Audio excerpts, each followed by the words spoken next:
How's it going, troops? Jordan here, and welcome to the weapons of modern warfare.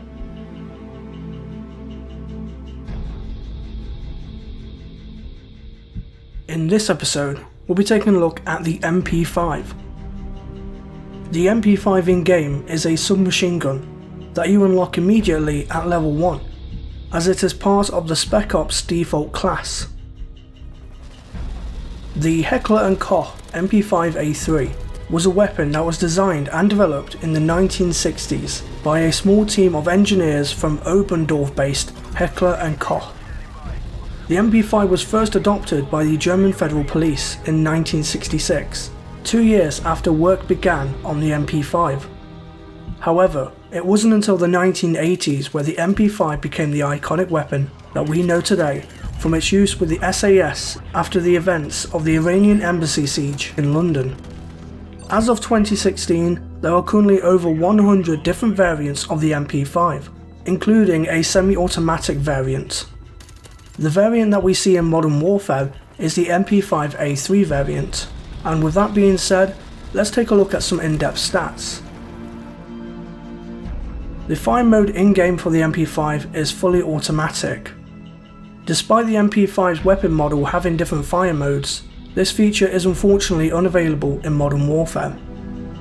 The reload time of the MP5 is at a quick 2.3 seconds, meaning that the sleight of hand perk isn't necessary, which means that you can go with a more effective perk like stopping power. The rate of fire is also pretty decent at 800 rounds per minute, quite a bit higher than your average SMG.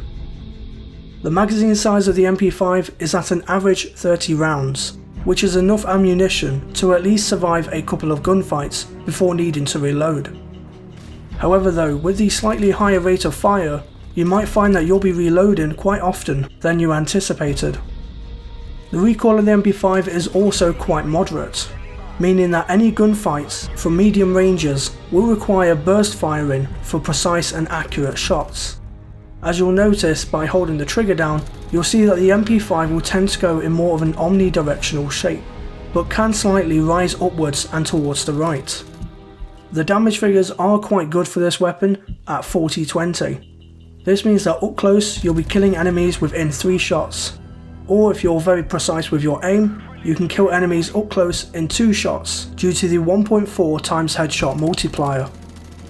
However though, if you're looking for gunfights at longer ranges, then the MP5 might not be your perfect choice, as at long ranges it can take up to 5 shots to kill, or if you're lucky enough to get a headshot, it will take 4 shots to the head before you secure the kill. With that being said, it's time to move on to my recommended configuration when running around with the MP5 in Modern Warfare multiplayer. The best attachment for the MP5 in my opinion is the silencer. Despite the silencer giving you a range drop off, which will in effect take more shots to kill, but the MP5 deals a lot more damage in close quarters, and so by equipping the silencer attachment, we'll be silent and off the radar in close quarter combat.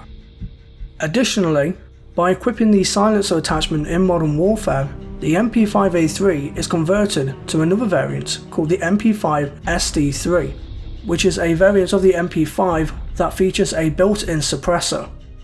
You'll notice this by looking in the in-game preview menus, as when you hover over the silencer attachment, you'll see that your MP5 now has a navy trigger group. Moving on now to my best perks to use when running with the MP5 in multiplayer. For tier 1, I've chosen Special Grenades ×3. Another cool fact with the MP5 in Modern Warfare is if you actually equip the M9 as your sidearm, you'll actually get some extra ammunition in your MP5 slot due to the fact that both weapons share the same ammo capacity, which means that we don't need to run with the bandolier perk. And plus with running Special Grenades ×3 and pairing it up with the stun grenade, you'll be able to immobilize any competition in close quarter situations, giving you the upper hand. For tier 2, I've gone with stopping power. Stopping power gives your weapons increased bullet damage, and due to the fact that we're using the silencer with the MP5, stopping power is a must if we want to get up right in the face of the enemy. And for my tier 3 perk, I've gone with extreme conditioning. Because you want to be in as many close situations as possible, As soon as we lose any gunfights, we want to get back in the action, and so by equipping the extreme conditioning perk, it allows us to sprint for longer distances, meaning we can get back in the action as soon as possible. So, my final verdict on the MP5 is a 4 out of 5 star rating. The positives of the MP5 is that it has a fast reload time, a fast rate of fire, and a good damage figure in close range. However though, there are some negatives to the MP5, such as the moderate omnidirectional recoil, as well as the damage drop off at longer distances, which is why I have given the MP5 the title of a portable powerhouse. This concludes the first episode of the weapons on Modern Warfare. Join me next time where I'll be covering the M16A4.